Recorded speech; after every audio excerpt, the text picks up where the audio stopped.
Hello, welcome to my channel, The Research Methodologies. Today we'll be talking about research methods.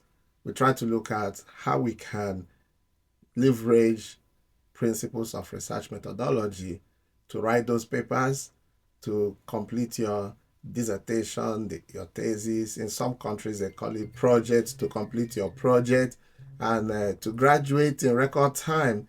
It's important that we pay attention to all the nitty-gritties that are involved in the research process. So today I will begin that process again. It's going to be a long time of online lecturing.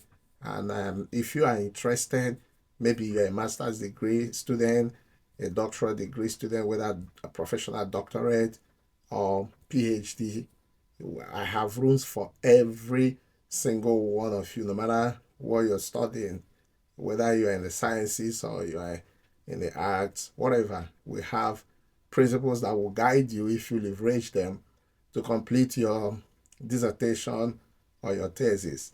So, but today we're going to start bit by bit. This is Research Methods 101. So let me introduce what we're going to do. Research Methods 101, we'll be paying attention to what is research. What is research? And we will use this document, the publication manual of the American Psychological Association, APA 7th edition. Please, if you have a copy of that, get serious with it. That's I call it the Research Bible. The Research Bible, And the reason I call it the Research Bible is because it's invested. It has a lot of information. It will guide you to from picking a topic to writing your abstract, introduction, chapter 1, chapters 2, chapters 3, 4, 5, and 6, to whatever number of chapters you want to write. So if you have that book, please make it your research Bible, one of the copies of your research Bible. Or if you say Bibles, if you have several others, that's fine. But I like this. It simplifies it. It simplifies the process. Okay. So that's what we're going to be using. And then the question comes, what is research? What is research? Many people want to find out what research is. Some people are scared when they hear research methodology. They don't want to continue because, again, I know there are some tough professors out there who will make life difficult for their students. And there are also some lazy students out there who will not want to study and make effort and complete their program in record times. So research is a systematic approach of inquiry. It's a systematic approach of inquiry. It's a structured process of inquiry. It's a process of discovering something new, some other aspect of knowledge that probably is important to move things forward. And when you get involved in the research process, you must gather your information through field work, interviews, and all that. And when you gather your information, you do interpretation of your data. And the final aspect of every research process is the application. So those 1, 2, 3, 4, 5 levels are very important in starting a research process, a research writing process, to completing it. Very important. It's important that you remember that every research approach that you take has to be systematic. You have to follow some systematic kind of method of inquiry. Now, it is systematic because there are rules and regulations. You don't just get up and start writing. You don't just get up and start talking. I do tell my students that research methodology and research writing is simple. It's very simple. Writing your dissertation is very simple. But then when I come to the point where I say research methods is a systematic approach of inquiry, some of my students get busy with questions. They'll be like, you just told us that research is simple. Why then is it systematic? And why do we have to follow all the cross your T's and dot your I's? Well, my simple response to that is that you are trying to present you to the world. You see what I mean? You're trying to present you to the world. If you have written any of those tests and some others, and you put it in the market, nowadays we have the digital market. You put it in the market and somebody buys it. The person buying your book may not have any contact whatsoever with you, physical contact, may not have had the opportunity to sit down and listen to you and see how eloquent you are, see how intelligent you are. But just reading your book will tell that person so much about who you are.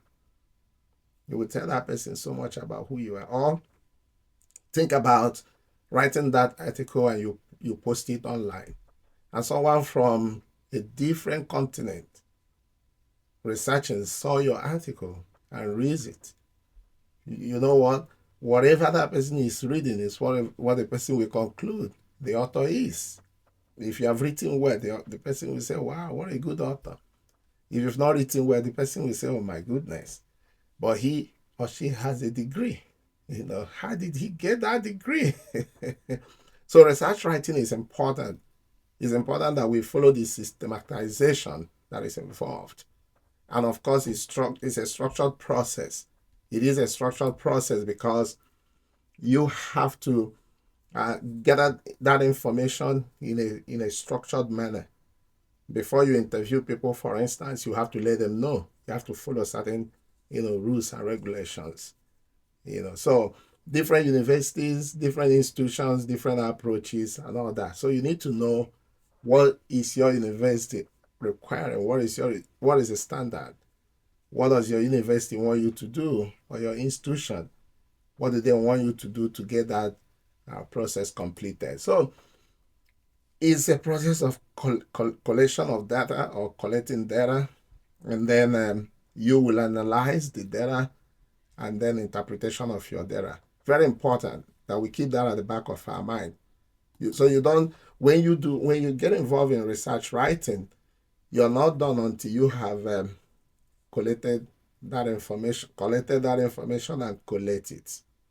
And then you're not done until you have analyzed your information professionally, systematically. I go back to that word again. And then you interpret your data. At the point of interpretation of data, a lot of things come on board. That's where you see you're developing teams, and you're running those applications, getting the materials to run your applications, and conclude your work. See how simple that is? So when I smile about research methods being simple, don't think that I have any skeleton in my cupboard. No. The reason I smile is because I've learned through the time how to do research and do it well. Before this time, I went through a lot, learning through, navigating through different professors. Some were good, some were tough, some were ready to help, some were just like, okay, let's watch and see. So I haven't come through those kind of rigorous experiences. And I look back and say, wow, is that what research is? Is that how simple it is? So if you're there sitting and watching and you think that research writing is a no-go area, my smile would let you know that it is simple. It's something you can do. If you follow through with the instructions, it is something you can do. And you complete your degree and graduate and go and do some other things in life and keep teaching if you are a teacher. All right, so the final aspect of my conversation today is the goal of research. What is the goal of research? Every research writing process is put in place to answer questions. What kind of questions? Specific questions. And the other goal is to solve problems. If you write and you're not able to solve problems, then you shouldn't be writing. When you write, you have to solve problems. You have to solve problems. Even if it's your dissertation, you have to solve problems. And then you contribute to advancement of knowledge in a particular field. You contribute to advancement of knowledge in a particular field. So that's where we're going to end it today. I'll come back again and discuss more about this process. And if you have questions, please put it in the comment section and we will come back again to talk about them. Thank you so very much. See you in my next video. Bye for now.